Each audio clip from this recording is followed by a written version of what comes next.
Hey everyone, I'm Alex Carter of Red Pill Props, and today I'm going to be sharing with you how I get my cool looking metal textures for props like what you see here. I'm going to show you the two methods I use most often to get these awesome looks, and I'll walk you through the easy steps of doing it yourself. Now follow along with me, and let's go make something cool. So the first method that I like to use to achieve a metal texture for my foam props is using a rotary tool with various grinding stone rotary bits. And these various bits will give me the textures that I want for my foam.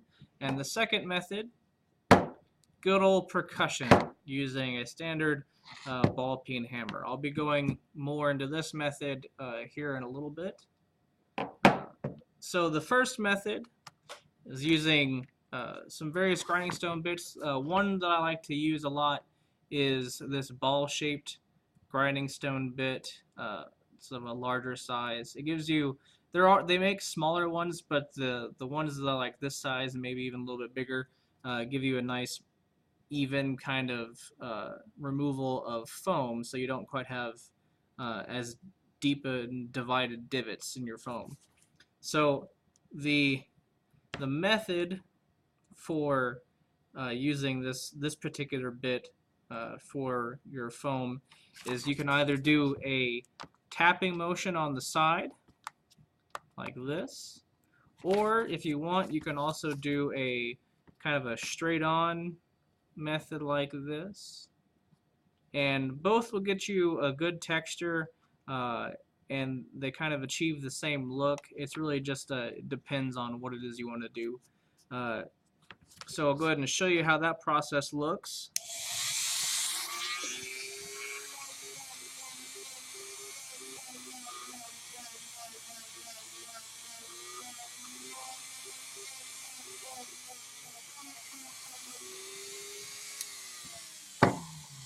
Alright, that's what it looks like before hitting it with our heat gun.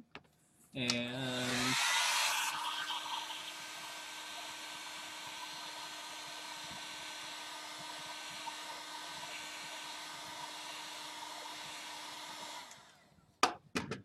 that's what it looks like after the heat gun.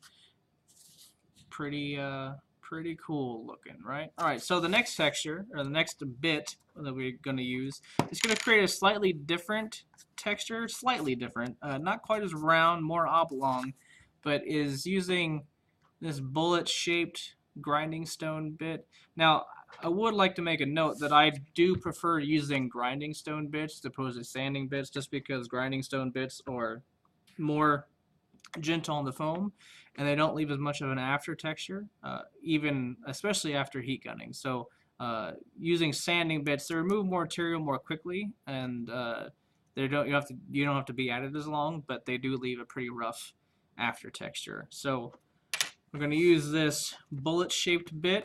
Now, the important note with this bit is that, so with the round bit, you notice that I was using both the side and kind of straight on with the foam. For this bit, you don't want to do the straight on, because that'll get you more of a hole than a divot, which the divot is what you're going for. So the process looks like this.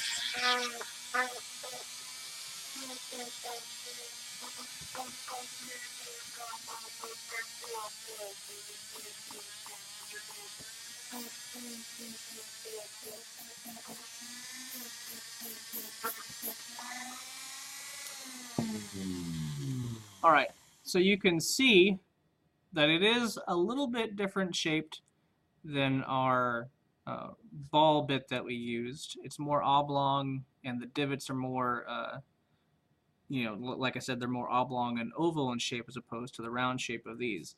So, and you'll notice that while I was doing that, I was, instead of, as opposed to the round bit, you can just kind of move it along and not really have to worry about changing your foam. But with this, using the bullet-shaped bit, you definitely need to move and change the orientation of the foam or of the bit itself while you're using it on the foam, because if you don't, you'll just have a bunch of oblong shaped divots going the same direction, and it won't sell the texture as well.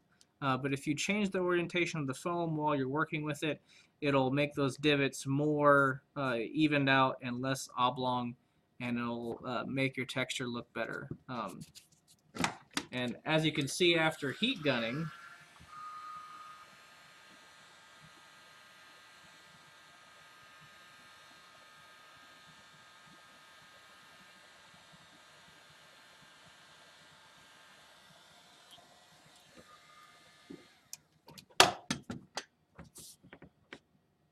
it evened that texture out. Looks pretty good. This is the ball-shaped bit, bullet-shaped bit. Now for this next method, I'm going to be using my handy dandy trusty ball peen hammer to achieve the effect that I want. I like to use this smaller, like mid-size, well, I guess it's kind of a mid-size ball peen hammer for the texturing.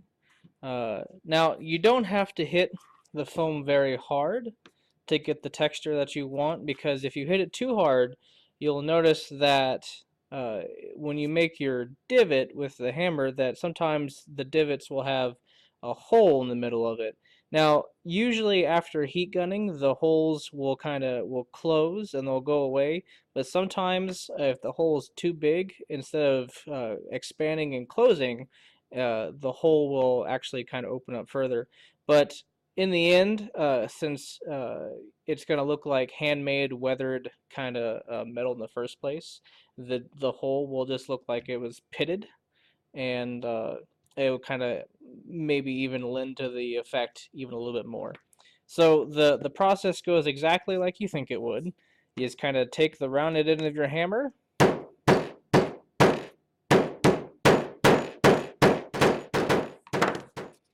and you'll get something that looks like this. But after you heat gun,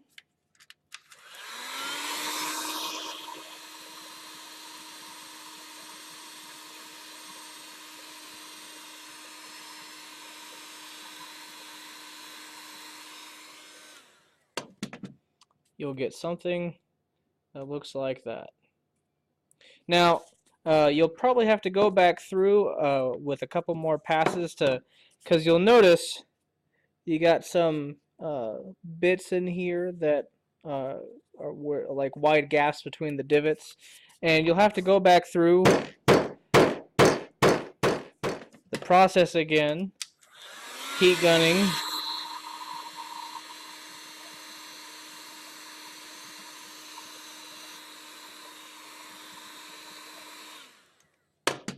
to get that nice, cool looking hammered texture. Now, you don't have to hit the foam very hard. I can't stress that enough, especially if it's like thinner foam like this. Like this is just one layer of 8mm foam. With thicker layers, you'll have to hit a little bit harder to get that texture to stick. But in the end, you don't need to hit it that hard. And after you're done, you get a nice, cool looking hammer texture. Well, there it is. 2 easy ways for you to add realistic and believable metal textures to your foam props. I hope that you learned something new, and if you have any questions, be sure to leave them in the comments below, and I'll try to answer them as best I can.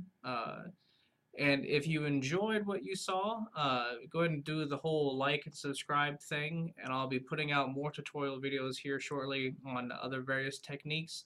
I think my next one is going to be how I do my wood graining, so be sure to be on the lookout for that. This is my first like real kind of video of doing stuff out here on YouTube, so be patient with me.